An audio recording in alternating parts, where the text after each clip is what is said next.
The Objective News Network? Hey, just a minute here. Who's working for who? Hello, everyone. This is Hnatio reporting for the Objective News Network. It is Wednesday, August 9th, 2023. There are reported 340,185,317 people in the United States as of yesterday, August 8th, 2023.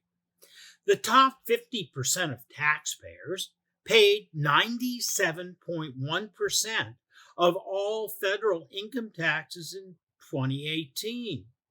Among the more than 164 million Americans who filed tax returns in 2020, the average federal income tax payment was $16,615, according to the most recent Internal Revenue Service data. Taxes are determined in part as a percentage of income, graduated based on income level, and filing status. Up until 1903, that's right, 1903, there were only 7 cabinet-level departments in the United States. The population of the United States was 80,632,000 people.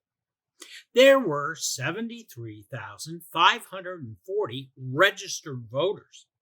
Since then, the number of cabinet-level departments has more than doubled, with 8 additions. Now, take a look at what we have allowed to spawn. This Sankey diagram shows the major offices, departments, agencies, corporations, and commissions of the U.S. government and the branch which owns it. Wow! I always thought I wasn't a stupid person, but I've got to tell you, I do not, for the life of me, understand why the federal government is so huge, what all these people are really doing, and why we are paying so much for it. Go ahead, just give them a call and ask them to help you and see what happens. It's all a huge charade. Meanwhile, the federal budget to support all of this inefficiency and redundant spending has gone absolutely haywire. Take a look at this chart. Truly mind-boggling, isn't it? By 1835, the United States had completely paid off the expenses incurred in prior wars, and government costs dropped to zero under President Andrew Jackson.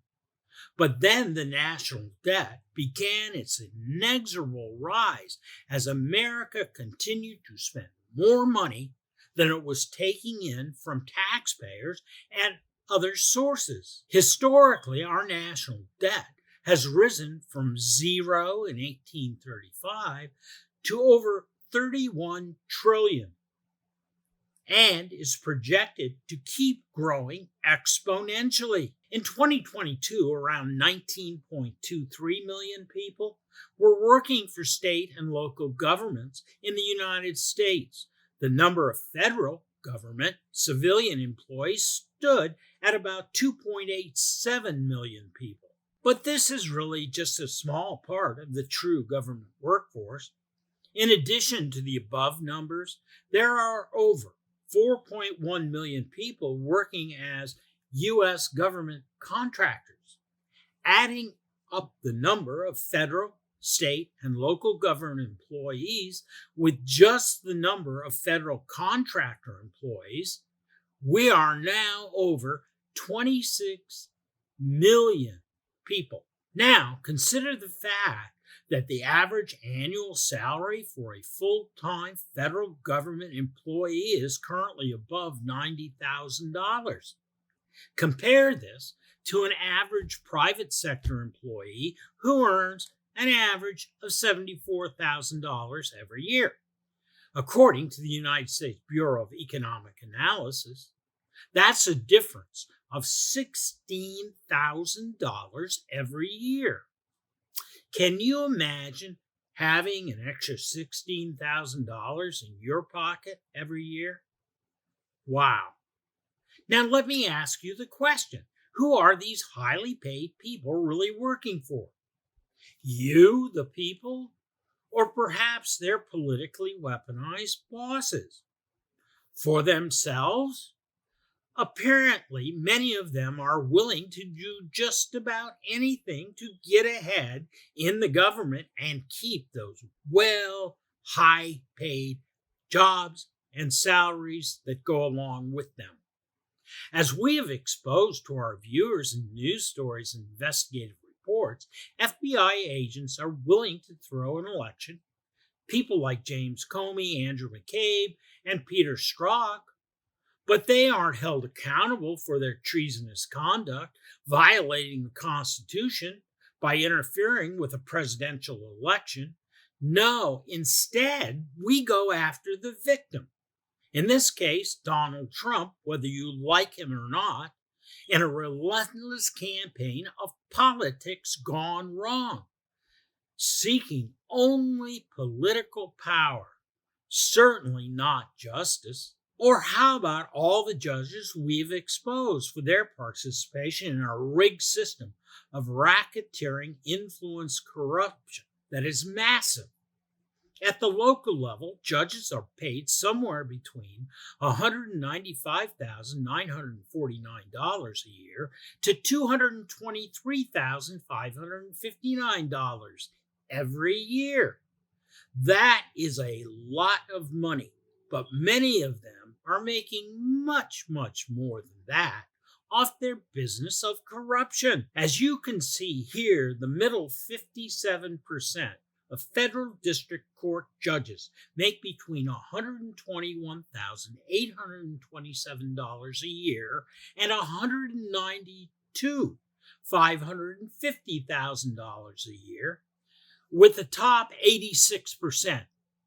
Listen to this, top 86%, making $339,795 a year. Again, that's not all some of them make, as they engage with corrupt lawyers in fleecing the system.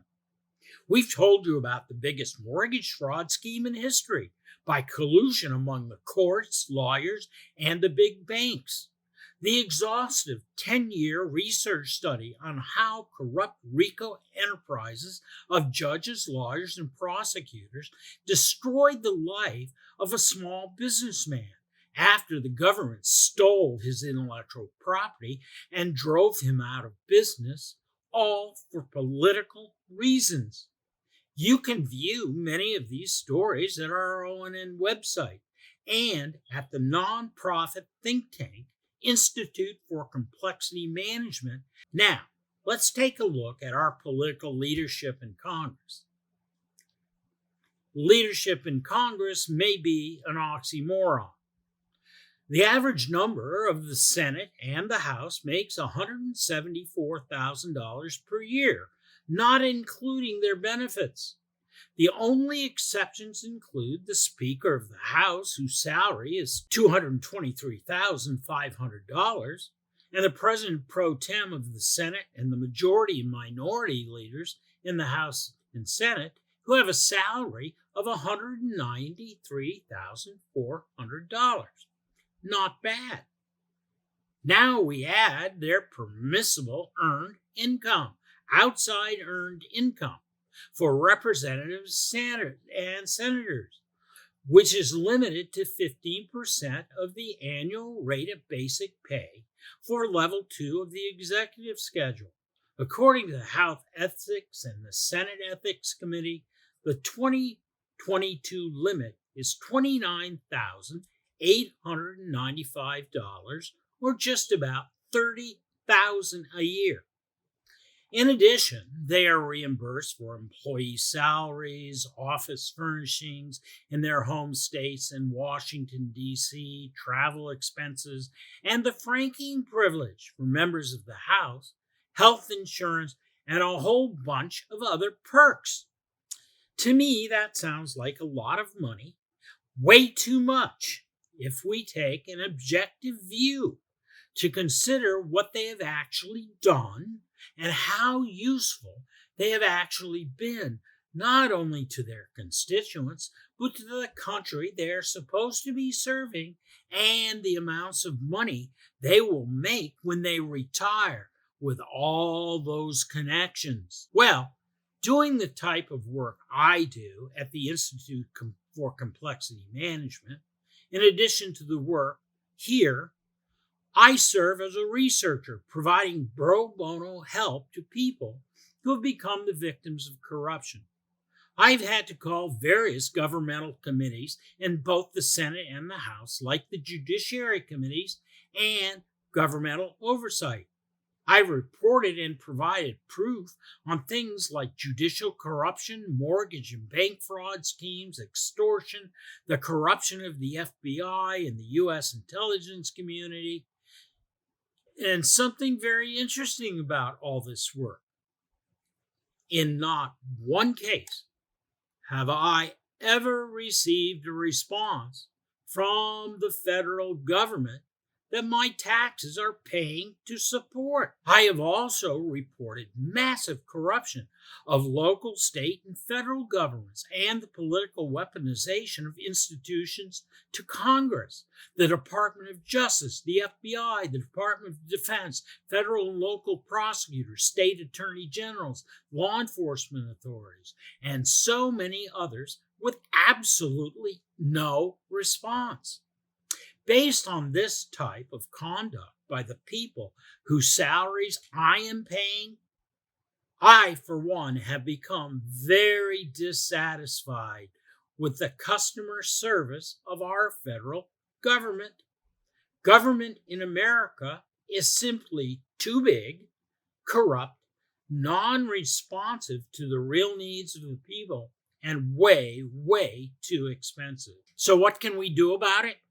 First, the silent majority of Americans have to become incensed at how the quality of their lives are being degraded, taking away their hard-earned subsistence, only to be spent by a corrupt, tax-hungry, and inefficient bureaucracy that has outgrown its utility and cares more about political control over you than the common good of all Americans. The silent majority needs to wake up from its slumber and use its voice and the power of the ballot box. All of us need to stop tolerating a government that sleeps in the same bed with major TV, radio, and major social media companies to do nothing more than political brainwash us in a quest to obtain absolute control. Whether you are a Republican, Democrat, or Independent, it's now time to stand up and be counted. Use your common sense. It is what it is for Wednesday, August 9th, 2023. This is John Hnatio reporting for the Objective News Network. We want to thank you for watching, and please tell your family, friends, and colleagues about us. For those of you with followers, please share this video. We need your help. We're looking to seeing you again here at ONN, and thank you.